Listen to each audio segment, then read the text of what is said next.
राज्यातील निवडणुकीत मोठा चमत्कार झाला असा आहे की एकनाथ शिंदे यांचा पक्ष शरद पवार यांच्यापेक्षा मोठा ठरला. शरद पवार जाऊ दे, सगळ्या यांच्यात शरद पवार, काँग्रेस किंवा उद्धव ठाकरे यांच्यापेक्षाही मोठा पक्ष ठरला एकनाथ शिंदेचा. त्यांना जवळजवळ 60 नगराध्यक्ष त्यांचे निवडून येत आहेत. भाजपचे 120 ते 119 आहेत आणि यांचे 60, म्हणजे कुठेतरी निम्म्याने एकनाथ शिंदेंनी करिश्मा दाखवला. एकनाथ शिंदेंनी वेळ आली तर भाजपशी 2 हात केलेले आहेत. आपण अनेक ठिकाणी बघितलं की ते भाजपच्या विरोधात तगडे उमेदवार दिले, निवडून आणले आणि ते आपली ताकद शिवसेना एकनाथ शिंदेंचाच आहे आणि भाजपला वेळ आली तर भाजप विरोधातही ते दंड ठोकू शकतात आणि तिथून आपले उमेदवार निवडून आणू शकतात. हे त्यांनी सिद्ध करून दाखवलं. एक म्हणजे गमतीचं असं आहे की उत्तर महाराष्ट्रात शिंदेची ताकद दिसलेली आहे. जे नाशिकमध्ये भाजप राष्ट्रवादी यांचा बालेकिल्ला होता, त्या तिथे 5 नगराध्यक्ष एकनाथ शिंदेच्या पक्षाने निवडून आणलेले आहेत. म्हणजे नाशिकमध्येही त्यांना बळ दाखवलं. जसं की नंदुरबारमध्येही त्यांचा सूर्यवंशी आमदारांनी त्यांची पत्नी निवडून आलेली आहे. सगळं त्यांनी असं नगर जिल्ह्यात असो 2 जागा किंवा मग जळगावमध्ये गेलं तर जळगावमध्ये त्यांनी मुक्ताई नगरपालिका जिंकलेले आहेत. तिथले जे आमदार आहेत चंद्रकांत पाटील त्यांची कन्या निवडून आलेले आहेत. तिथं खडसेंना धूळ चारलेली आहे. बरं, खडसेंना कोणी दोघांनाही एक केंद्रीय मंत्री रक्षा खडसे यांनी तिथे उमेदवार दिला होता नगराध्यक्षाचा. एकनाथ शिंदे यांनी माघार घेतली होती. रोहिणी खडसे आतून कुठेतरी भाजपला पाठिंबा होता. म्हणजे पूर्ण खडसे कुटुंब एकत्र येऊनही मुक्ताईचे आमदार चंद्रकांत पाटील यांना धडा शिकवू शकलेला नाही किंवा धडा म्हणता येणार नाही. त्यांचा उमेदवार पराभूत.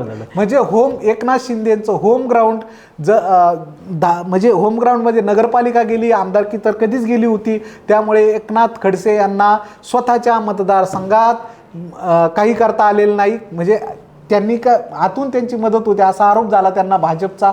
परंतु केंद्रीय मंत्री रक्षा खडसे यांनाही तिथे आपले जागा नगराध्यक्ष निवडून आलेला नाही. एकनाथ शिंदेंनी ज्या पद्धतीने राज्यभर सभा घेतल्या त्या सभांचं कुठेतरी पडसादही उठून दिसले. कारण त्यांनी ज्या ठिकाणी गेले त्या ठिकाणी आश्वासनं असू ते ज्या पद्धतीने दिली गेली, नागरिकांचा विश्वास, मतदारांचा विश्वास त्यांच्यावरती वाढत गेला आणि गाव पातळीवरती ज्या पद्धतीने संघटन त्यांनी केलं त्याचे पडसाद दिसता येतं की त्यांचे विजयी उमेदवारांची जी संख्या आहे, नक्की तुम्ही जसं म्हटलं की शरद पवारांच्या पक्षापेक्षाही त्यांनी उमेदवार निवडून आणले. कुठंतरी भाजपला शिंदेंनी खऱ्या अर्थाने ताकद दाखवून दिलेली आहे. आणि आता ज्या येणाऱ्या काळामध्ये महानगरपालिकाच्या निवडणुका होणार आहेत तर त्या निवडणुकापूर्वी आता कुठेतरी एकनाथ शिंदेंची जी बार्गेनिंग पॉवर देखील वाढताना दिसून येईल. एकनाथ शिंदेंनी महानगरपालिका, झेडपी, पंचायत समितीच्या आधी ही आपली ताकद नगरपालिकामधून दाखवून दिली. एक वेळ चाल खेळलेलं आहे.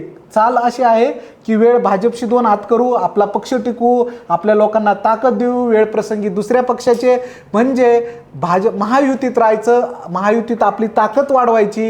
हे म्हणजे एकनाथ शिंदे एक मोठं प्रस्थ आहेच आणि ते प्रस्थ आणखी वाढू शकतं, त्यांचा पक्ष वाढू शकतो. जसं कोकणात त्यांनी दाखवून दिलं. कोकणातमध्ये आपले निलेश राणेंना ताकद देऊन तिथे नगरपालिका ताकद घेतल्या. जळगावमध्ये, नाशिकमध्ये, येऊन पश्चिम महाराष्ट्रातील काही जसं की सोलापूरमध्ये ताकद दाखवली.